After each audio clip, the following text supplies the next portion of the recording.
Revelation chapter 8. When he opened the seventh seal, there was a silence in heaven for about half an hour. And I saw the seven angels who stand before God, and the seven trumpets were given to them. Another angel who had a golden censer came and stood at the altar.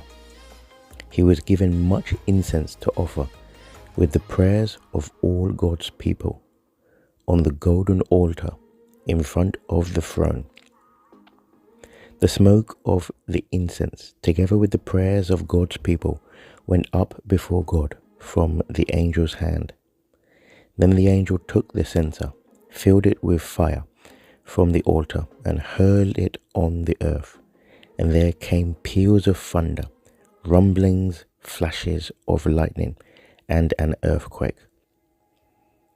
Then the seven angels who had the seven trumpets prepared to sound them. The first angel sounded his trumpet, and there came hail and fire mixed with blood, and it was hurled down on the earth. A third of the earth was burned up. A third of the trees were burned up, and all the green grass was burned up. The second angel sounded his trumpet, and something like a huge mountain, all ablaze, was thrown into the sea. A third of the sea turned into blood. A third of the living creatures in the sea died, and a third of the ships were destroyed. The third angel sounded his trumpet, and a great star, blazing like a torch, fell from the sky on a third of the rivers and on the springs of water.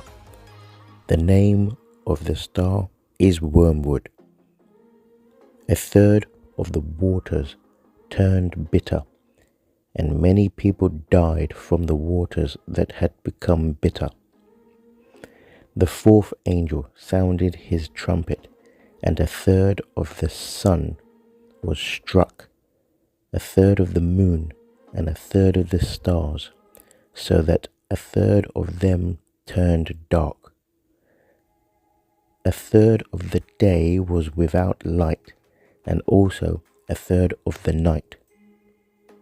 As I watched, I heard an eagle that was flying in midair call out in a loud voice, "Woe, woe, woe to the inhabitants of the earth, because of the trumpet blasts about to be sounded by the other three angels."